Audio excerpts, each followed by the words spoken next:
Hey guys, today it's story time. I'm going to tell you the story of how I got into Magic the Gathering. It was 2016, the summer before my senior year of high school. I was hanging out with a couple of my buddies. One of them was Sean Reiling, who used to be in a lot of our old videos here on the channel. He now has his own couple channels, one where he's talking about anime and retro games, and a new one that he just started talking about the One Piece TCG. So if either of those sound interesting, make sure you support my boy. I'll have both in the description. And he and our other friend pull out Magic the Gathering. I didn't know what the heck was going on. I just saw spells. I was hearing a bunch of words I didn't know what they meant. Words that individually I knew what they meant, but then in the context that they were saying them and those putting those words together, they didn't make any sense. But they seemed to be having a blast. I did have a little bit of background in TCG. I tried getting into Yu-Gi-Oh! When I was a kid. It wasn't for me. I did have knowledge on how to play the Pokemon game. So the idea of like, oh, well, okay, so in Pokemon they have the energy cards and that's how you power up your attacks. And that I kind of was like, oh, that's kind of what lands are in Magic. So just watching them, I was kind of getting the gist of it. The thing that actually stuck out to me more than the game itself at first was actually the art. And I've talked about a couple other times on this channel that I'm a big fan of Magic the Gathering art, and I definitely believe you guys should be supporting those guys in any way you can, because that's a big part of why this game is so amazing. It's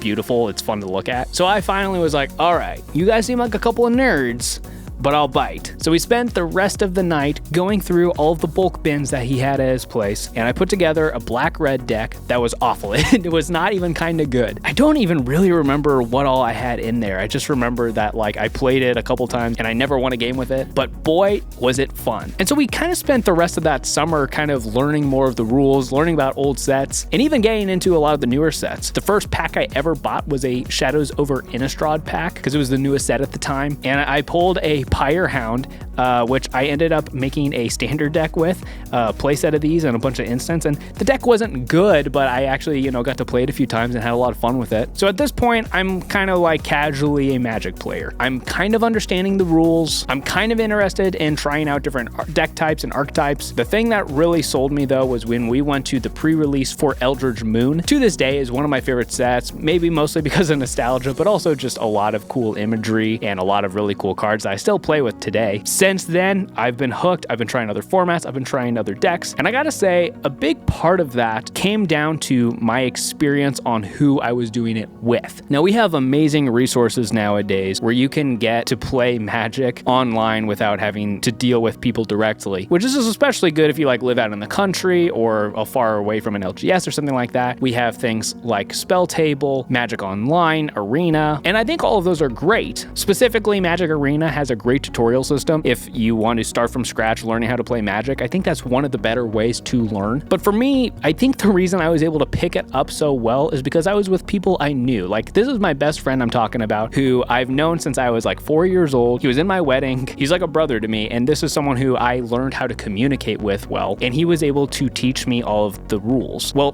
kind of. There were a couple of things that neither of us understood until a little bit later, but that's okay. Magic the Gathering is a complex game. The point in what I'm trying to get to is that I think the personal connection, the gathering of Magic the Gathering, is what makes it so magical. So if you have any friends or family members who you think might be missing out on something really awesome in Magic the Gathering, I definitely think you need to just sit down with them and teach them. I'm finally doing that with my wife tonight. Very excited because she's going with me to MagicCon Vegas and she doesn't know how to play Magic yet, so that's gotta change before then. And I gotta say, these starter kits are a great way to try doing that if you're going to do the one-on-one thing. They've done these a few times now. The first really good one in recent memory to me is the Kamigawa one that came out last year, which I think is great. That's the one I'm going to start with. There was one for Lord of the Rings, which is also pretty good. I know that Commander is like the most popular way to play Magic, but if I was trying to learn how to play Magic and that's how people were trying to teach me, I don't know if it would have stuck. It's just a lot more overwhelming, a lot more going on. 1v1 with just one person who you really care about, who you're really close with,